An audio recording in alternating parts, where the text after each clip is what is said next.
Запуск форума символизирует его суть. Ради общей цели развития нефтехимии и деловых связей на одной площадке объединяются представители разных стран. На церемонии открытия участников приветствовал Рустам Минниханов. Раис республики отметил, сейчас важно эффективно использовать научно-технологический потенциал и обеспечить устойчивый экономический рост. Убежден, форум станет отличной площадкой для продолжения взаимовыгодного сотрудничества, расширения деловых контактов, обсуждение путей преодоления последствий геополитических изменений мировой экономики.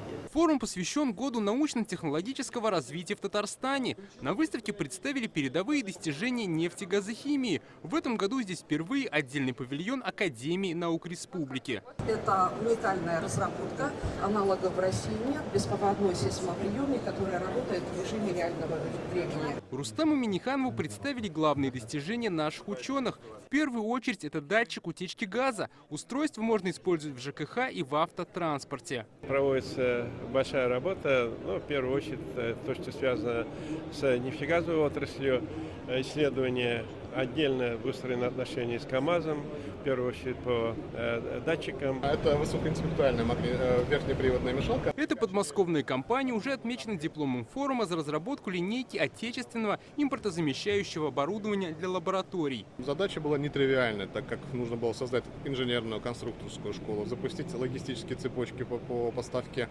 комплектующих материалов. Свои разработки на выставке представили участники из 20 регионов страны, а также Казахстана, Туркменистана, Узбекистана, Саудовской Аравии, большой павильон у Белоруссии. На форум приехал вице-премьер страны Виктор Каранкевич. Белорусским предприятиям есть что продемонстрировать, как от поставок новой импортозамещающей продукции до реализации новых взаимовыгодных проектов. Сейчас в России активно работают над новыми национальными проектами, один из которых – новые материалы и химия. Об этом в своем видеоприветствии сказал министр энергетики страны Сергей Цивилев.